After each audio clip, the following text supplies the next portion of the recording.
Assalamu alaikum wa rahmatullahi wa barakatuh. Another question for you is regarding a person who has a wet dream during the day whilst he's fasting. Is this an act which would nullify the fast? Is it permitted for a person to have a wet dream during the day whilst he's fasting? If a person has a wet dream during the day while having a fast, maybe offers Fajr Salah and he sleeps and he has a wet dream, it is involuntary. A person has a wet dream, even if he ejaculates, it's involuntary, he is not to be blamed for that. So in this case, because it's unintentional, surely it will not break the fast. And he can complete the fast. And the thing that is advised to him is that he should have a ghusl, a bath, as soon as possible so that he can offer the salah. That's excellent. I think that's self-explanatory. Thank you for that. Another question, very much related to the last one, I feel. Is a person allowed to be in a state of sexual impurity whilst they're fasting? As far as the question that can a person be in a state of sexual impurity, that depends if, as long as it does not do any haram act during the fast. For example, it's mentioned in the hadith of Muhammad in Sahih Muslim, volume number 2, hadith number 2453. It's mentioned that Salma, may Allah be pleased with her, was the wife of the Prophet. She says that the Prophet got up from his sleep in a state of sexual defilement, state of sexual impurity, while he was fasting, and he had a bath and he continued his fast. Further, there's a similar message given in Sahih Bukhari, volume number 3, in the book of fasting, hadith number 1925, and the hadith is narrated again by Salma, may Allah be pleased with her, and Hazrat Aisha, may Allah be pleased with her too. Both are the wives of the Prophet. And they said that the Prophet used to get up in the morning in a state of sexual defilement because he had intercourse with the wife, not because of a sexual dream. And he used to have a bath. And he never used to compensate the fast later on. This proves that being in the state of junub, sexual defilement or sexual impurity, does not nullify the fast. Even if a person has a wet dream in between, his fast is valid. The only point to be noted is that the person should have a bath as soon as possible. If he gets up in the morning, after dawn breaks, and if he's in a state of sexual impurity, he should have a bath immediately so that he can offer the Salah of Fajr. Or if he sleeps after Fajr Salah and has a wet dream, and then becomes sexually impure, so he should have a bath at least before the Zuhr Salah so that he can offer the Zuhr Salah after having a ghusl. Okay, I think that sheds some light on that issue. And the same thing if a person is menstruating. If a lady, if she's menstruating and she finishes the menstrual cycle just before Fajr and she delays a bath even after dawn is broken and she has a bath just before the Fajr Salah, that's also valid. Excellent. The most grievous amongst the errors in the first category, that is errors committed regarding the obligatory rules and regulations of fasting, is the most common is that Muslims, many a times, they don't do the niyyah for fasting. Intention is very important. Without niyyah, without intention, the fasting is not accepted. So making intention is obligatory. And we'll be discussing this, inshallah, in detail, inshallah, tomorrow. The second error is that many a times, Muslims, even after the Fajr Azan has started, yet they continue eating. And they think that the end of Suhur time is only at the end of the Fajr Azan. In fact, the moment the Fajr Azan starts, the moment the beginning of dawn starts, the Suhur time ends. So this is error which normally nullifies or invalidates the fast. The third error in the first category is that many people, they delay paying their Zakatul Fitr. And many times they pay after the Eid al-Fitr Salah. If we pay the Zakatul Fitr after Eid al-Fitr, then it is like normal charity. It does not come under the Zakatul Fitr. So these three are the most grievous in the first category. The common errors committed in the second category, that is errors that are contradicting the sunnah of the fasting, is number one, many people, they skip their suhoor. Some people, they have an early suhoor. That is, they have the suhoor 1 or 2 hours before the Fajr time. In fact, suhoor is a blessing. Every Muslim should have it. And the Prophet said, we should delay the suhoor as much as possible. We should have it till just before the Fajr time. The third mistake committed by Muslims in this category is that they delay opening their fast. They delay the iftar. And our Prophet ﷺ said that the people will be good as long as they hasten in breaking the iftar. That means immediately after sunset, they should break the iftar. The fourth common error in this category is that many Muslims, they read unauthentic dua during iftar. The most authentic dua, as far as iftar is concerned, is Zahaba Zama, Wabtallati Uruku, Wasabat al-Arj, inshallah. Which means that my thirst is quenched, the veins are moistened, and the ajr is near, inshallah, God willing. The reward is near, God willing. And some people, when they read this dua for breaking the fast, they say it before breaking the fast. Before they put their date in the mouth, they say this, and it is contrary to the meaning. The meaning says that my thirst has been quenched. Zahaba zama, wabtallati uruku. My thirst has been quenched, and the veins have been moistened.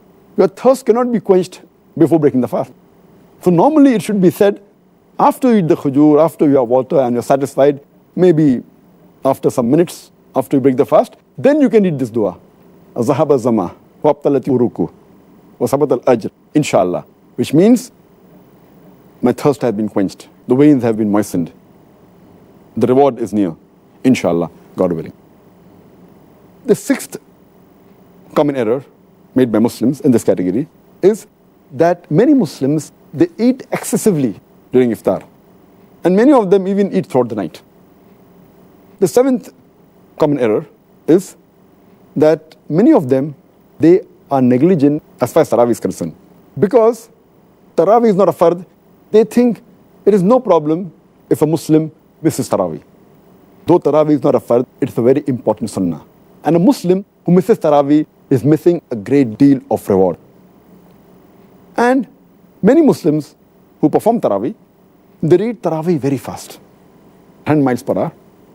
They try and finish it in a short time, and they defeat the purpose. In fact, you should read with a moderate pace so that people understand and they grasp the message of Allah subhanahu wa ta'ala. The ninth common error is that those who go for itikaf in the mosque, many of them, they socialize during itikaf, as though it's a time to meet people and friends, which is totally contrary to the sunnah. The 10th common error is that many of the Muslims think that the Laylatul Qadr is on the 27th night of Ramadan. And they only worship Allah subhanahu wa ta'ala on this night. In fact, the beloved Prophet ﷺ said, search for the Laylatul Qadr in the odd nights of the last 10 days, the last Ashra, the 10 days. Therefore, Laylatul Qadr can fall either on the 21st night, or 23rd, or 25th, or 27th, or 29th. So this is one of the common errors made by Muslims. The 11th common error is that they spend their time during Ramadan in unproductive work, rather than spending in zikr and worshipping Allah subhanahu wa ta'ala. They should spend their time rather for offering, besides the compulsory salah, the nawafil, the voluntary salah, the sunnah salah. The 12th error made by the Muslims is that they should do dua. The 13th is they should ask for forgiveness. This is month of forgiveness. 14th is they should read the Quran as much as possible to get the blessing of Allah subhanahu wa ta'ala.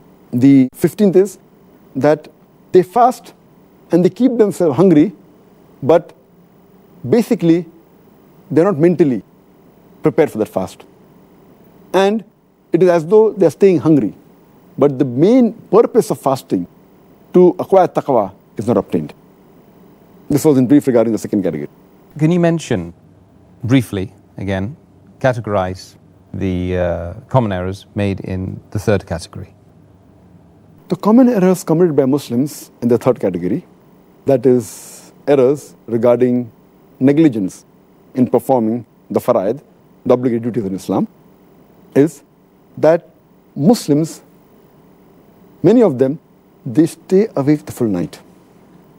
They have an early suhr, and these people, they do not offer the Fajr Salah. Missing Fajr Salah is a sin.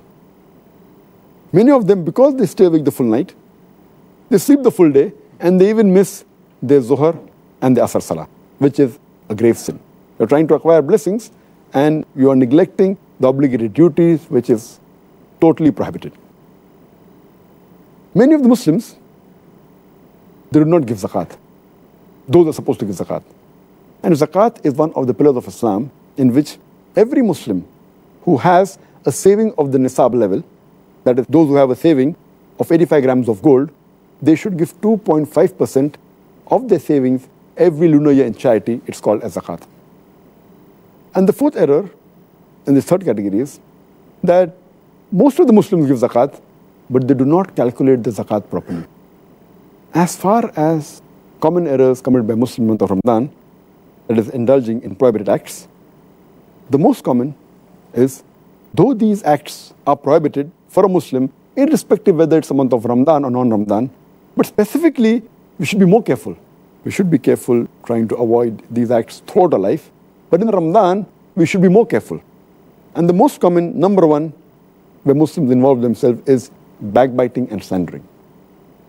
Backbiting is a grave sin. And Allah says in the Quran, in Surah Hujurat, chapter number 49, verse number 12, that those who backbite, they are people who eat the dead meat of their own brother. So backbiting and slandering is one of the gravest sins. The second common error in this category is Muslims, many of them, they use false speech. They tell lies during the month of Ramadan. The third is they use abusive language, which is contrary to the spirit of Islam and of Ramadan. The fourth is they use vulgar language. And the fifth is they involve themselves in gossiping. The sixth is some of them involve in false action. The seventh is many of the Muslims, to kill time, they listen to music and un-Islamic songs, which is totally prohibited in Islam.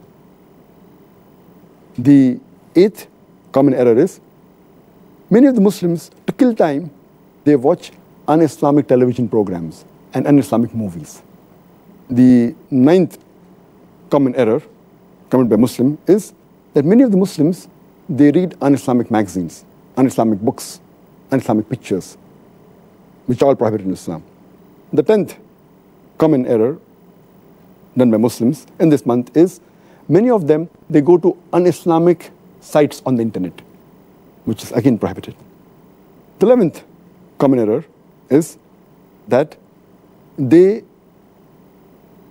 spend excessively and they commit extravagance. And the 12th is there is a lot of wastage of food. So this was in brief regarding the list of mistakes done by Muslims commonly in the third category. That is, indulging in acts which are prohibited and neglecting acts which are farz in Islam. So Dr. Zakir, what are the other common errors committed by Muslims during the month of Ramadan? The other common errors committed by Muslims in the month of Ramadan, that is the fourth category, is number one is that many of the Muslims, they stay awake the full night and then they sleep in the day. And they do the normal activity at the night time and sleep in the daytime.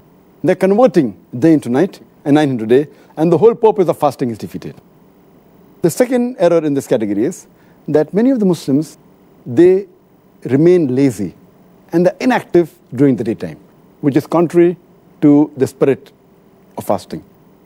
The third common error is that many of the Muslims, they try and kill their time during the day by playing, by amusement, by games, which defeats the purpose again.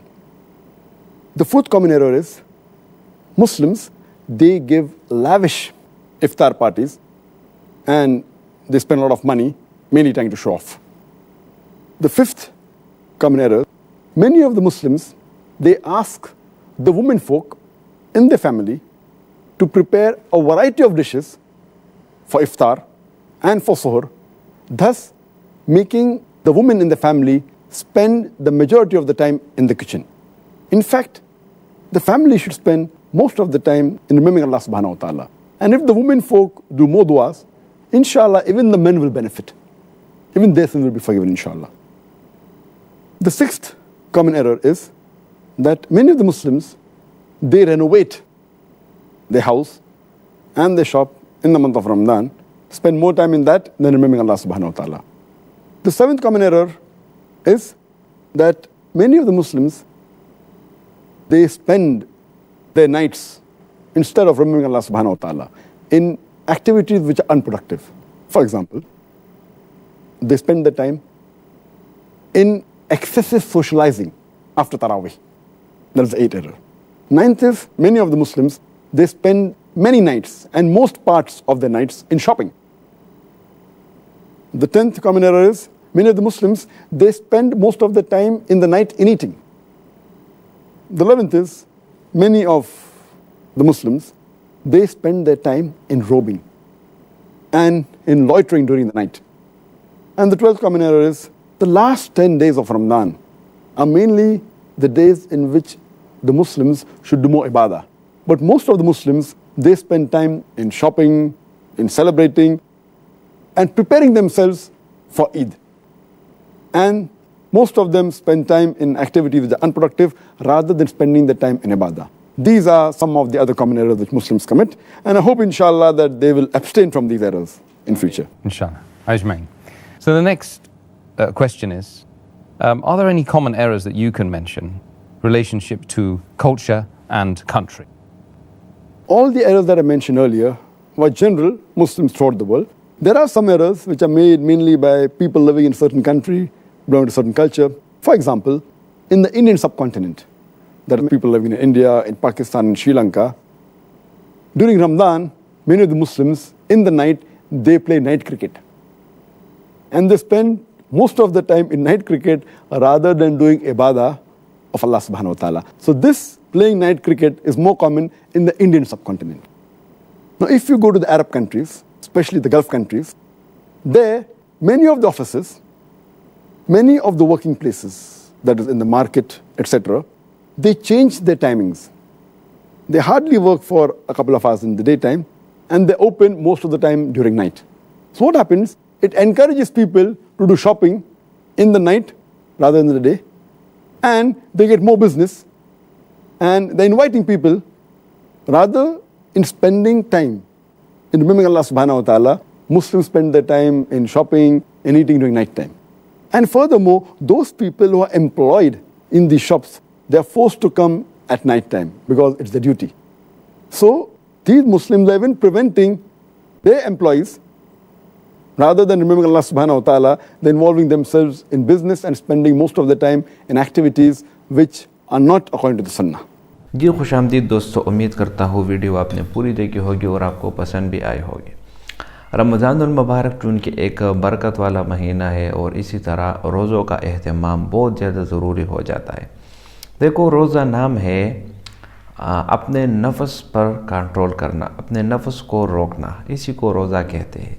रोज़े का हरगिज़ ये मतलब नहीं कि आप सुबह सादिक से लेकर गुरूब आफ्ताब तक कुछ ना खाओ, ये तो सिर्फ खाने का रोज़ा हुआ। बल्कि असल रोज़ा ये है कि आपके आँख का भी रोज़ा हो, आप आँख से किसी गलत चीज़ को ना देखें, पराई औरत को ना देखें, गलत वीडियोस ना देखें, आजकल के ज़माने में डांस वगैरह ना देखें। इसी तरह कान का भी रोज़ा होता है कि रोज़ा होता है कि आप कान से म्यूज़िक वगैरह, गाना वगैरह ये ना सुने। इसी तरह मुंह का भी रोज़ा होता है कि आप ग़ीबत ना करें, ठीक है, झूठ ना बोलें, गालियाँ ना दें। इसी तरह आपके हाथ पाँव, आपके बदन के हर एक अज़ा का रोज़ा होता है। लिहाजा रोज़े के मसाइल बहुत ज़्यादा ज़रूरी भी है और हर मुसलमान को इससे बाखबर रहना ये भी बहुत ज़रूरी है। बाज़ लोग कहते हैं कि इंजेक्शन से रोज़ा टूट जाता है, बाज़ कहता है नहीं टूटता, वो अलहदा मसाइल है। लेकिन कम से कम ये बोलना ये तो हर एक आदमी करता है, जो आंखों से भी हर इंसान देखता है। اسی طرح کانوں سے بھی ہر انسان سنتا ہے. تو یہ جو ضروری چیزیں ہیں بندہ اسی کو سیکھ لے تو بہت اچھا ہے. اسی طرح رسول اللہ صلی اللہ علیہ وسلم کی حدیث ہے کہ روزہ انسان کے لیے ڈال ہے، اور یہ تب تک انسان کے لیے ڈال رہے گا جب تک یہ انسان خود اس ڈال کو اپنے ہاتھوں سے نہیں توڑ دے. انسان جب غیبت کرتا ہے یہ اپنے ڈال کو توڑ دیتا ہے. انسان اگر غلط نظریں استعمال کرتا ہے تو اس کا یہ ڈال ٹوٹ جاتا ہے. اسی طرح اگر انسان کانوں سے کچھ غلط سنتا ہے تو یہ اپنے ڈال کو توڑ دیتا ہے. لہٰذا روزے کے فضائل بھی بہت زیادہ ہے، لیکن روزے کے احکامات بھی بہت زیادہ ہے. آپ اگر صحیح معنوں میں روزہ رکھیں گے تو ہی یہ روزہ آپ کو فائدہ دے گی، اور اگر صرف کھانے پینے کا روزہ رکھتے ہیں تو ایسا روزہ تو جانور بھی رکھ سکتے ہیں. ایک جانور کو آپ کمرے میں بند کر دو اور صبح صادق سے غروب تک اس کو کچھ بھی نہ پلاؤ نہ کھلاؤ، ایک ہی بات ہے. فرق یہ ہے کہ آپ کا روزہ اس طرح جاندار ہو کہ آپ اپنے نفس کو روکیں، آپ اپنے نفس کو زور دیں. یہاں پر ڈاکٹر ذاکر نائک سے جو مسئلے کا پوچھا گیا وہ آپ نے ویڈیو جو سب ٹائٹل ہے اس میں آپ نے دیکھ چکا ہوگا کہ اگر ایک آدمی سو رہا ہے اور سوتے وقت آدمی کو کچھ غلط آ جائے یا سونے میں کچھ غلط دیکھے تو کیا اس سے اس کا روزہ ٹوٹ جاتا ہے؟ تو جواب یہ کہ نہیں ٹوٹتا، کیونکہ سوتے وقت انسان کا اپنے اوپر اختیار نہیں رہتا. آپ جب سو جائے تو آپ کا پورا بدن ڈھیلا پڑ جاتا ہے اور آپ کو خبر بھی نہیں ہوتی کہ آپ کس جہاں میں اور کس دنیا میں گھوم رہے ہو. تو روزے کے بہت سارے ایسے مسائل ہیں جو وقتاً فوقتاً بیان کیے جائیں گے. امید کرتا ہوں ویڈیو آپ کو پسند آئی ہوگی. اگر ویڈیو آپ کو پسند آئے تو اس چینل کو سبسکرائب کریں. بہت شکریہ.